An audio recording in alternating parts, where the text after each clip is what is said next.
At the Catholic Worker, we're people of hospitality, right? Well, traditionally, we've always interpreted that as, opening our doors, and we've done that. We open our doors for meals.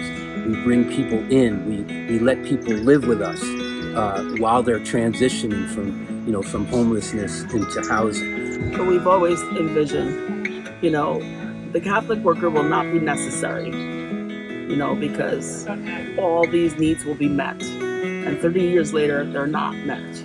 And if anything, things are worse for people out on the streets. 500,000 plus people sleep on our streets on any given night.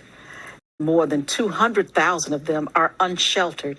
It is a crisis. It is an epidemic. This month is the 75th anniversary of the UN Universal Declaration on Human Rights. The UN did this evaluation of U.S. cities, particularly looking at how poor people are treated, and particularly people without homes are treated. And what they found was a plethora of laws, municipal laws throughout the country that criminalize homelessness. People at a homeless encampment in New Haven are being evicted. Residents say they have the right to live there and have nowhere else to go. In New Haven, they arrest you for being homeless. Coming to understand that our own city government is out of compliance with the UN Universal Declaration on Human Rights. To me, that's a significant thing. Okay, particularly as somebody who, again, has been involved in trying to deliver services and hospitality and some sense of community among people who are on the margins, right? People on the street. Okay, so that hit me hard. Tonight, homelessness is a growing concern across the country, including right here in our state. A federal survey finds the unhoused population in Connecticut jumped up this year. Advocates in New Haven say the situation is getting worse, calling it a crisis. Right now, there is an unprecedented 30,000 people on the New Haven Section 8 wait list. And the reality is, most of those applications will never even be processed due to too little housing available, not enough funding, and an overall lack of resources. Wealthiest state in the wealthiest country, there's more we could be doing to support the system that helps our unhoused families. The poor in our midst, the people without homes in our midst are given this daily mandate, during the day to scatter and disappear, and then at night the only legal option being offered to people is institutionalization, voluntary institutionalization in a shelter. They don't have safety in what they call the system. Sleeping in a shelter where I may be attacked, or where I may have to sleep on the floor, or where I don't know where I'm going to get my next meal. You can't be with your loved ones. You can't have a pet. You can't have your stuff, access to your stuff. You can't have visitors. I mean, very similar to living in a jail, except that you get thrown out at 7 o'clock in the morning, and of course you have to disappear all day. We must commit to creating enough deeply affordable housing for everyone in this community to have a place to call home. No human being should be without a place to be. We were not treating unhoused people as our neighbors, okay? And so I've come to realize that even the word homeless is it's not helpful as a descriptive for people, okay? What we have in the city of New Haven are economic refugees, people who have been excluded from the economy. There are single senior citizens who are on the street because they can't afford rent. That there are families with children. There are young people that are aging out of foster care. I wasn't always homeless. My husband and I, we were previously dairy farmers. A lot of us work in this community. I work with several businesses in New Haven, and my husband as well. And there are so many people, and it's not that average everyday criminal or drug addict. It's families, and it's individuals who have just had a tough time and are trying to start over. Our economic refugees are misperceived as homeless people, right? And a homeless person is a problem to be solved. It's not a person, okay? It's not a neighbor. That's not even a family member. A homeless person is a statistic among a very unpleasant reality that most of us don't like to think about, especially in New Haven. I think there are many, I think the prevailing opinion about improving the quality of life in this city has to do with hiding the poor. cast aside being told you can't sleep on a bench, being told you have too much stuff, you have to go, and they don't want you around. They don't want you visible. You're supposed to be invisible all the time, and if you're visible, you're a criminal. And if you're a criminal, you go to jail. It's very clear that that homelessness brings with it this stigma that depersonalizes people. Because we assume that people who are on the streets are all mentally ill or they're on drugs. It is just not the truth. At the root of this depersonalization is the failure to recognize that people have a right to take refuge somewhere, that they need a legally sanctioned place to be. When you deny people that, you really do deny them the status of personhood, and then all bets are off. So I was living in a tent by the side of the road in Brantford, and it wasn't much, but that was my little home. And when I was chased away from it, it led to a very serious suicide attempt, to be honest, because I took the message as, there is nowhere for you in this world. You have no home. Well, you're not even allowed to be beside the road. Just go, disappear, be gone. We've been working with homeless people for a very long time. And we've come to realize that, you know, what they really need is stability. And so when COVID happened 3 years ago, everybody was in shutdown mode. The first thing they did was shut down all the institutions that help people, including all of the homeless shelters, right? And so a whole bunch of people immediately hit the street, of course, and we had this standing standing order from the government at that point to shelter in place, right?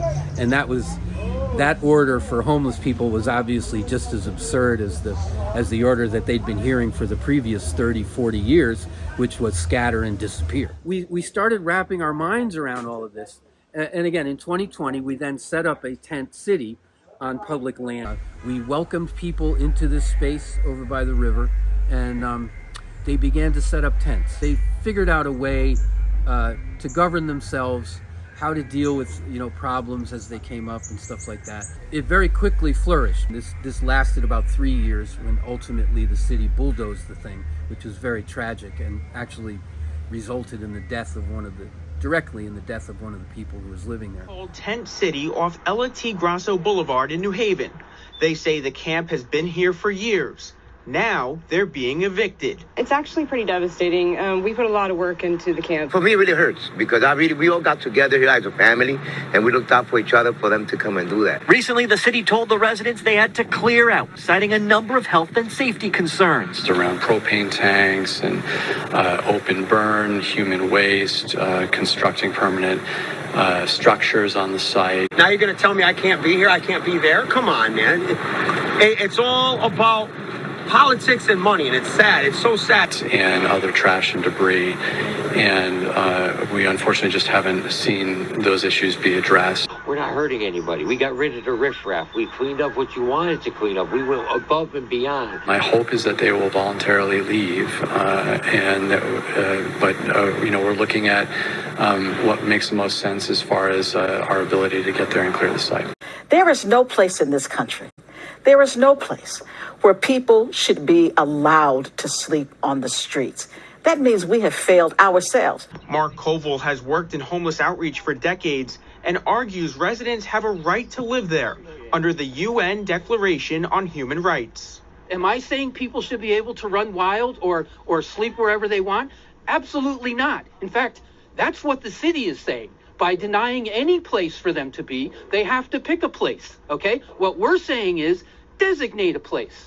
If someone sets up somewhere, as she said, if someone sets up somewhere and they want to just move you, they don't just move you, they destroy everything you got. You lose your identity, your identification, your personal things that might be important to you, all right? Everything, it doesn't matter. They tore Tent City down after 3 years of being open and was rude. All they did was come in there with a great big old grab truck and snatch stuff up. People lost a lot, and it was unfair. When the state denies a person a legally sanctioned place to be, then they're essentially denying people the status of personhood. Now that really got us thinking as people of hospitality here. Decided to declare our backyard a human rights zone. Mark Colville has opened his home at the Amistad to tent city neighbors, joining others who have lived here for a year. We had known Mark and had come here for breakfast, and we're always interested in coming and being a part of trying to build a community here. And they had already started and had some really great ideas, and we wanted to be a part of that. So for me, the most important part was that I could stay with my family. You know, my husband's all I have. And if I were to go to, say, a shelter, we would be separated. And to me, that would just be horrible because that's my entire support system. What we decided was that we should set up in our own backyard, on our own property, what a tent city could look like if there was running water, if there was food and the ability to cook food, if there was heat and bathroom facilities, showers, laundry, etc. What we wanted to model to the city and to the mayor's office, what this could look like. In the backyard here, I have a little 6x6 wooden hut, and it's really tiny, but you know what? It's mine. Like Rico was saying when I first came here, Mark said, we're giving you a piece of land. And it's really powerful, in my opinion, when you have your own space that you're free to control. Even if it's a small space, it's a powerful thing for your mental health when it's like, this is mine, We realized immediately that as soon as you give people their own private space, their own piece of land, it changes everything. It changes their whole outlook. And the whole dynamic of how they use space. When you have a piece of land, that makes you a neighbor, okay? It makes you a neighbor, which means that now you're responsible for a neighborhood. So this is the Amistad Catholic Worker. We've been here since 1994, and the door has always been open here to the neighborhood. And as we've been saying in the back, we now have another neighborhood. We have the Rosette Neighborhood Village. Again, we're trying to model what the city should be doing in order to welcome our houseless neighbors back into the status of neighbor. So welcome.